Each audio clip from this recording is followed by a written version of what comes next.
زمین سے 480 فٹ اونچا 4500 سال پرانے اس پیرامڈ کے اندر ایسا کیا تھا جس کو صرف دیکھنے کے لیے ریسرچرز نے ایک روبوٹک کیمرہ پیرامڈ کے اندر بھیجا۔ ایک جگہ پہ آگے روبوٹک کیمرہ رک گیا کیونکہ اب اس کے سامنے پتھر کا ایک سلیب تھا۔ ریسرچرز کا ماننا تھا کہ اس سلیب کے پیچھے ضرور کوئی ایسا راز چھپا ہے جو پچھلے 4500 سالوں سے دفن ہے۔ یہ راز ان کو ہر قیمت پہ جاننا تھا، اس لیے انہوں نے رپورٹ کے آگے ایک ڈرل مشین لگائی جس نے اس پتھر کے سلیب میں باریک چھید کر دیا۔ اب اس چھید کے اندر ایک کیمرہ بھیجا گیا جس نے سلیب کے اس پار ایک ایسا منظر دیکھا جو پچھلے 4500 سالوں سے کسی نے نہیں دیکھا تھا۔ انفارمیٹو ٹی وی کی ویڈیو میں ایک بار پھر سے خوش آمدید۔ ناظرین، مصر یعنی ایجپٹ میں 138 پیرامڈ موجود ہیں جنہوں نے پچھلے کئی ہزار سالوں سے کئی درجنوں ارتھکوائک اور کئی خطرناک طوفانوں کا سامنا کیا، لیکن مجال ہے ان میں سے کوئی ایک بھی ادھر سے ادھر ہوا ہو۔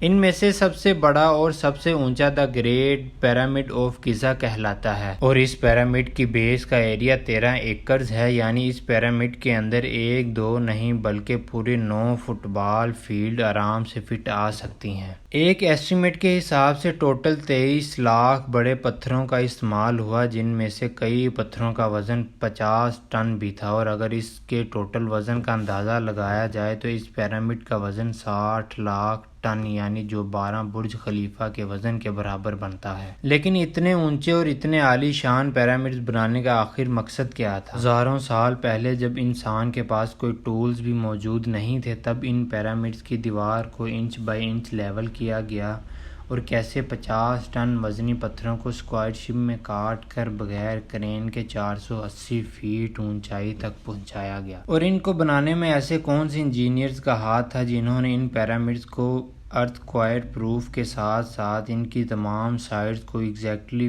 51.5 ڈگری کے اینگل پر سیٹ کیا؟ یہ سب آپ جان سکیں گے آج کی اس شاندار ویڈیو میں۔ تو آئیے شروع کرتے ہیں۔ چیلنج نمبر 1، کئی صدیوں سے مختلف ریسرچرز اس پیرامڈ کی کنسٹرکشن ٹیکنیک جاننے کے لیے سر جوڑ کر بیٹھی تھی کہ آخر اس پیرامڈ کی ہر side exactly north, south, east اور ویسٹ پہ بغیر کمپس کے کیسے سیٹ کی گئی ہوگی۔ ایکسپرٹ کا ماننا ہے کہ اس ٹائم کے آرکیٹیکٹس نے سب سے پہلے ایسی زمین تلاش کی ہوگی جو لاکھوں ٹن وزنی پتھروں کا وزن جھیل سکے۔ اس کے بعد پولر اسٹار یعنی وہ ستارے جن کے مدد سے ارتھ کے پول کا پتہ پڑتا ہے، کی مدد سے پیرامڈ کی ہر سائڈ کو مارک کیا گیا۔ نہ کوئی کمپس اور نہ ہی کوئی آپٹیکل انسٹرومنٹ، صرف اسی بیسک ٹیکنیک سے ہزاروں سال پہلے اس پیرامڈ کی ڈائریکشن سیٹ کی گئی، اور وہ بھی زیرو ایرر کے ساتھ۔ چیلنج نمبر 2، اگلا چیلنج تھا زمین کو لیول کرنے کا۔ جس 13 ایکڑ کی زمین پر اس پیرامڈ کو بننا تھا، وہ اس کا لیول تھوڑا سا بھی آؤٹ ہوتا تو 23 لاکھ پتھروں کا اس پہاڑ کا کھڑا ہونا بالکل بھی ممکن نہیں تھا۔ اب اس زمین کو لیول کرنے کے لیے اس ٹائم کے انجینئر کے پاس نہ ہی کوئی لیزر لیول تھا اور نہ ہی کوئی ببل لیول۔ ایکسپرٹ کا ماننا ہے کہ کنسٹرکشن سائٹ کی چاروں سائڈ پر کھڈا کر کے اس میں پانی ڈالا گیا ہوگا، اور پھر ایک سائڈ کے پانی کے لیول سے دوسرے سائڈ کے پانی کے لیول کو میچ کیا گیا ہوگا۔ جو زمین کا حصہ پانی کے لیول سے میچ نہیں کر رہا ہوگا اس کو چھینی اور ہتھوڑوں کی مدد سے کاٹ کر لیول کیا گیا ہوگا۔ اور کئی ایکسپرٹ کا ماننا ہے کہ انشیرس ایجپشن نے سمپل ٹولز کا استعمال کیا ہوگا جس کی دونوں سائڈ پہ لکڑی اور اس کے ٹھیک سینٹر میں ایک رسی سے پتھر بندھا ہوا ہے۔ اگر پتھر زمین سے ٹچ ہو گیا اور اس کی رسی ٹھیک سینٹر پر آ رہی ہوگی تو اس کا مطلب ہے بیسٹ کی زمین پرفیکٹلی لیول ہے۔ نمبر 3، اب پیرامڈ کنسٹرکشن ہائٹ پر ڈائریکشن بھی سیٹ تھی اور مارکنگز بھی ہو چکی تھی اور زمین کا لیول بھی سیٹ ہو چکا تھا۔ اب باری تھی کنسٹرکشن سٹارٹ کرنے کی، جس کے لیے لاکھوں ٹن وزنی اور بڑے پتھر ریکوائرڈ تھے، لیکن یہ پتھر کاٹنے کے لیے نہ ہی ان کے پاس گرائنڈر تھی اور نہ ہی جیک ہیمر، لیکن پھر بھی انہوں نے 50 ٹن وزنی پتھر کاٹے بھی اور ان کو اسکوائر ریکٹ اینگل شیپ بھی دیا۔ لیکن آخر کس کی مدد سے؟ جی ہاں، یہی وہ صرف ایک ٹول تھا جس کی مدد سے پتھروں کا کاٹا گیا، اور ایکسپرٹ کا ماننا ہے کہ پیرامڈ کی کنسٹرکشن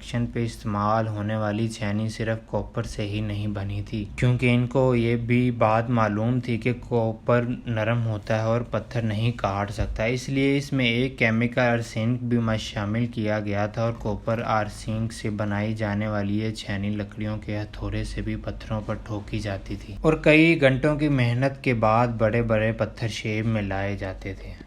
چیلنج نمبر 4، اب چونکہ یہ خاص قسم کا پتھر جس کو آج لائم سٹون کہا جاتا ہے، اس کی کٹائی بیرومیٹر سٹرکچر غزہ سے 250 کلومیٹر دور ٹورا کے شہر میں ہو رہی تھی۔ اب مسئلہ تھا کہ غزہ تک ٹرانسفر کرنے کا، کیونکہ یہ پتھر 50 ٹن یعنی 50,000 کلو گرام کے برابر تھا، جو تقریباً 3 پیسنجر بس کے وزن کے برابر بنتا ہے۔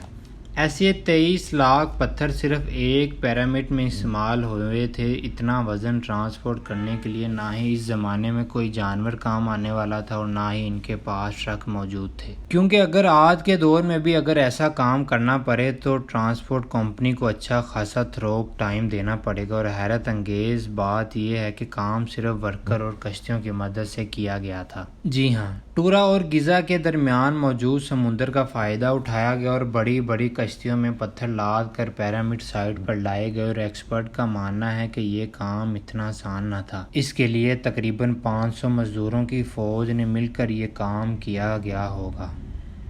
چیلنج نمبر 5، جو ایکسپرٹ کی ٹیم پیرامڈ کی کنسٹرکشن پر ریسرچ کر رہی تھی، ان کو اب اپنے کئی سوالوں کے جواب مل چکے تھے، لیکن ایک بات ان کو ہر وقت ستا رہی تھی کہ لائم سٹون کٹ بھی گئے، ٹرانسپورٹ بھی ہو گئی اور ان کو کنسٹرکشن کے دوران ایک کے اوپر ایک لگانا بھی شروع ہو گیا۔ مسئلہ یہ تھا کہ پتھر اتنی اونچائی تک اوپر پہنچائے کیسے گئے ہوں گے، اور ریسرچر کا ماننا ہے کہ پیرامڈ کی کنسٹرکشن سے پہلے ہی پلان کر لیا گیا ہوگا۔ یا تو یہ اسپیرل کے ذریعے اوپر لے جایا گیا ہوگا یا پھر زگ زیگ طریقے سے، لیکن یہ بات تو طے ہے کہ 50,000 وزنی پتھر مزدوروں کی آرمی کی موجودگی سے ہی کھینچ کر لے جائے گئے ہوں گے۔ چیلنج نمبر 5، بات صرف اتنے بڑے پتھر کو شینی ہتھوڑوں سے کاٹنے اور ٹرانسپورٹ کرنے کی ہی نہیں تھی۔ اس پتھر کے اندر پیرامڈ کے اندر جانے کا راستہ اور کئی چھوٹی چھوٹی سرنگیں بھی بنائی گئی تھی۔ یہ سب چیزیں تو ٹھیک تھی، لیکن ایک چیز ایکسپرٹ کو حیران کر گئی اور وہ یہ تھی کہ کنسٹرکشن کے اندر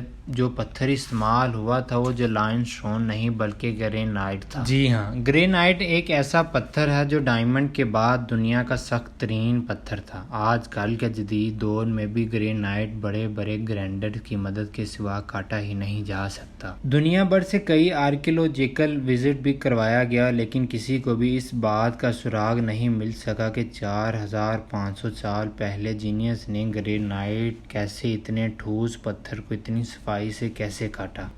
آخر کار ایکسپرٹس نے اس مسٹری کو بھی سولو کر دیا۔ ایجپشن سے گرینائٹ کو اتنی صفائی سے ایک ایسے آرے سے کاٹا تھا جس کے دانت ہی نہیں تھے۔ جی ہاں، بغیر دانتوں والے اس آرے کے دونوں سائڈ پر وزن ڈال کر اس کو گرینائٹ پر چلایا جاتا تھا اور بیچ میں بجری ڈالی جاتی تھی۔ ایکسپرٹس کا ماننا ہے کہ اتنے بڑے پتھروں کو کاٹنے کے لیے تقریباً 4 مہینوں کا وقت لگ جائے گا۔ امید ہے انفارمیٹو ٹی وی کی یہ ویڈیو بھی آپ بھرپور لائک اور شیئر کریں گے۔ آپ کے پیار بڑے کمنٹس کا بے حد شکریہ۔ ملتے ہیں اگلی شاندار ویڈیو میں، تب تک خدا حافظ۔